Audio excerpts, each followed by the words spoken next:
ஒரே ஒரு சப்ஸ்கிரைப் மட்டும் பண்ணிட்டு பாருங்கள். பாக்கியராஜ் இருந்துக்கிட்டு அவங்க அப்பா கிட்ட நாளைக்கே போகலாம்ப்பா, நான் நாளைக்கே லீவ் போட்டுடுறேன் அப்படின்றாங்க. இல்லை நைட்டுக்குள்ளே எனக்கு எதனா ஆயிடுச்சுன்னா, உடம்பு சரியில்லாத ஆயிடுச்சுன்னா இப்போவே ஹாஸ்பிட்டலுக்கு போகிறோம், இல்லை டாக்டரை போய் பார்த்தா தான் எனக்கு நல்லா இருக்கும், நீ வா போகலாம் அப்படின்றாங்க. இல்லைப்பா ஃபங்க்ஷன் ஒன்று இருக்குது, அதுக்கு நானும் மலரும் போகலான்னு இருந்தோம். ஃபங்க்ஷனாடா முக்கியம், அப்பா உயிர் தானே முக்கியம், அப்பாவுக்கு எதனா ஆனால் என்ன பண்ணுவேன் அப்படின்றாங்க. இல்லை நானும் வரேன் கிளம்புங்க அப்படின்னு சொல்லிட்டு, அதெல்லாம் நீ அப்புறமா போய் இப்போ நம்ம போய் வந்துடலாம் அப்படின்னு சொல்லிட்டு அவங்க கிளம்புறாங்க. அவங்க ரெடி ஆகிறதுக்கு போயிடுறாங்க. பாக்கியராஜ் வந்து மலர்கிட்ட நான் என்ன பண்ணுறது, நானும் சொல்லி தானே சொன்னேன், இப்போ நான் ஹாஸ்பிட்டலுக்கு போய் வந்துடுறேன் மலர் அப்படின்றாங்க.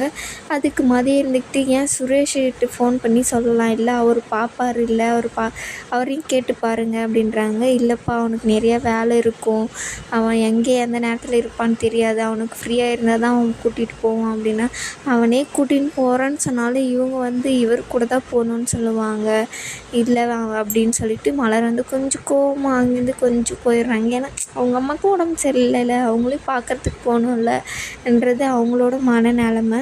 அதுக்கப்புறம் பார்த்திங்கன்னா மலர் வந்து ஒரு இடத்துல போய் உக்காந்துட்டுப்பாங்க. போய் ஏங்க என்னாச்சு, ஏன் இங்கே உட்காந்துட்டு இருக்கீங்க, இல்லை சும்மா தான் அப்படின்னு சொல்லிட்டு சொல்கிறாங்க. இப்போது எங்கள் அம்மாவை பார்க்க முடியலன்னு உங்களுக்கு கொஞ்சம் வருத்தமாக தான் இருக்கும் அப்படின்றாங்க. என்ன பண்ணுறது, நாங்கள் போகலான்னு தான் நினச்சோம் அப்படின்னு சொல்லிட்டு சொல்கிறாங்க.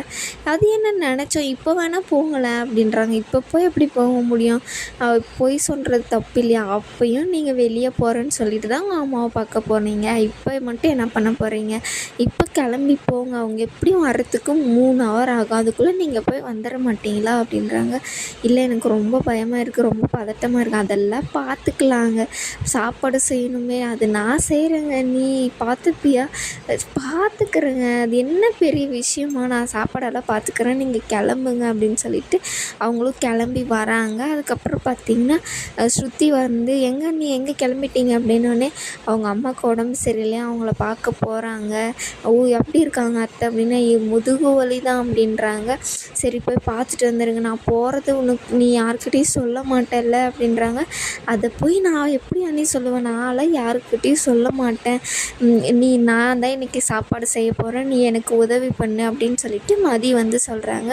கண்டிப்பாக அண்ணி உங்களுக்கு உதவி பண்ணுறேன், பாப்பா எங்கே அப்படின்னோடனே அவள் ஃபோன் பார்த்துட்டு இருக்கா அப்படின்னு சொல்லிட்டு சொல்கிறாங்க.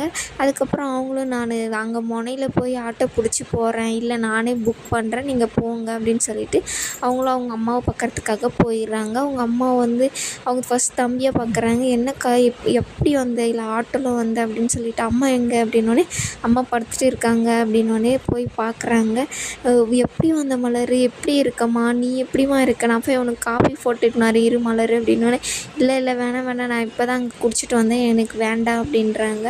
எப்படிம்மா எப்படி இருக்குது, இப்போது என்ன சொன்னாங்க டாக்டரு, ஃபிசியோதெரப்பி பண்ணால் சரியாயிரும்னு சொல்லியிருக்காங்க அக்கா, அதுலேயும் சரியாகலைன்னா ஆப்ரேஷன் தான் பண்ணணும் அப்படின்றாங்க. ஐயோ அப்படின்னோடனே அம்மாவுக்கு அந்த லெவலுக்கெல்லாம் போகாதுன்னு சொல்லியிருக்காங்க அப்படின்றாங்க. சரி நீ பார்த்துக்கூடா, எனக்கும் ஆசை தான் அம்மாவை பார்த்துக்கணுன்னு சொல்லிட்டு, ஆனால் அது முடியாது, உங்களுக்கே தெரியும் அப்படின்றாங்க. அது எங்களுக்கு தெரியும்க்கா, நான் பார்த்துக்கிறேன்க்கா, நான் போய் காஃபி போட்டு எடுத்துகிட்டு வரேன் இரு, உன் அளவுக்கு இல்லைனாலும் நான் சுமாராக காஃபி போடுவேங்க்கா அப்படின்னு சொல்லிட்டு அவங்க தம்பி அங்கேருந்து போயிடுறாங்க. அதுக்கப்புறம் அவங்க அம்மா கிட்ட உட்காந்து பேசுகிறாங்க. மதியம் ஸ்ருதியும் உட்காந்துக்கிட்டு சாப்பாடு செஞ்சுட்டு இருக்காங்க. என்ன நீ இவ்வளோ தான் செய்ய போகிறீங்களா, எங்கள் வீட்டில் இருக்கிறவங்க வெரைட்டியாக சாப்பிடுவாங்களே, என்ன பண்ண போகிறீங்க அப்படின்னோடனே, என்னால் இவ்வளோ தாங்க செய்ய முடியும், ஐயோ அண்ணி வெரைட்டியாக செய்வாங்களே, இது அவங்க கொடுத்த மெனு தாங்க, அதனால் கண்டுபிடிக்க மாட்டாங்க அப்படின்னு சொல்லிட்டு அவங்க ரெசிபி தான் நான் செய்ய போகிறேன் அப்படின்னோடனே சொல்கிறாங்க. சரி அண்ணி, இப்போ அதுக்குள்ளே அண்ணி வந்துடுவாங்களா, வந்துடுவாங்க, நம்ம வேணால் ஃபோன் பண்ணவா, வேணாம் நம்ம ஃபோன் பண்ணால் அவங்க பதட்டமாக போனாங்க, ஏற்கனவே இன்னும் பதட்டம் ஆயிடுவாங்க, வேணாம் அப்படின்னு சொல்லிட்டு சொல்கிறாங்க. அப்புறம் வந்து பார்த்திங்கன்னா மலரே ஃபோன் பண்ணுவாங்க, மதிக்கு என்ன பண்ணுறீங்க அப்படின்னு சொல்லிட்டு, இந்த மாதிரி செஞ்சுட்டு இருக்கோம், அவங்க வந்துட்டாங்களா அப்படின்றாங்க. இன்னும் வரலைங்க, நீங்கள் அதுக்குள்ளே வந்துடுவீங்களா அப்படின்னா, நான் கிளம்பிட்டேன், நான் வந்துடுறேன் அப்படின்னு சொல்லிட்டு சொல்கிறாங்க. சரி பொறுமையாக வாங்க, அவங்களும் வந்துடுவாங்க அப்படின்னு சொல்கிறாங்க. நீங்கள் ஏன் பாக்கியராஜ் அண்ணாக்கு ஃபோன் பண்ணி கேட்கக்கூடாது, சரி நான் அவருக்கு ஃபோன் பண்ணுறேன் அப்படின்னு சொல்லிட்டு அவங்களுக்கு வந்து ஃபோன் பண்ணுவாங்க. அப்படின்றாங்க. எங்கேங்க இருக்கீங்க அப்படின்னு சொல்லிட்டு நாங்கள் கிளம்பிட்டோம். ஹாஸ்பிட்டலில் அவ்வளோ கூட்டம் இல்லை, இன்னும் ஒரு 10 நிமிஷத்தில் வீட்டுக்கு வந்துடுவோம். என்னது ஐயோ 10 நிமிஷத்தில் வீட்டுக்கு வந்துடுவீங்களா, நீங்கள் கொஞ்சம் லேட்டாக வர முடியுமா, என்னது லேட்டாக வரணுமா அப்படின்றாங்க. அவங்க அப்பா அம்மா முன்னாடியே சொல்லிடுவீங்க. என்னங்க பேசுகிறீங்க, அவங்க அப்பா அம்மா இருக்காங்க, கோயிலுக்கு கீழே போயிட்டு பக்கத்தில் எங்கேயாச்சும் போயிட்டு வாங்கலாம் அப்படின்றாங்க. நீ பேசுகிறது ஒன்றுமே புரியல மலர் அப்படின்னு சொல்லிட்டு, ஹலோ ஹலோ மலர், ஐயோ உங்ககிட்ட போய் நான் சொன்னேன் பாருன்னு சொல்லிட்டு வச்சிட்றாங்க. அதுக்கப்புறம் பார்த்தீங்கன்னா மதிக்கு ஃபோன் பண்ணுறாங்க. அவங்க இன்னும் ஒரு 10 நிமிஷத்தில் வந்துடுவாங்களாம். என்ன சொல்கிறீங்க நீங்கள் அப்படின்னோடனே, நான் இன்னும் ஒரு 1/4 மணி நேரம் ஆகும் அப்படின்றாங்க. சரி வாங்க நான் சமாளிக்கிறேன், என்ன சொல்லி சமாளிப்பேன், வெளியே போயிருக்கீங்கன்னு சொல்லி சமாளிப்பேன் அப்படின்னு சொல்லிட்டு சொல்கிறாங்க. நான் பார்த்துக்கிறேன் நீங்கள் வாங்க அப்படின்னு சொல்லிட்டு அவங்க ஃபோனை வச்சிட்றாங்க.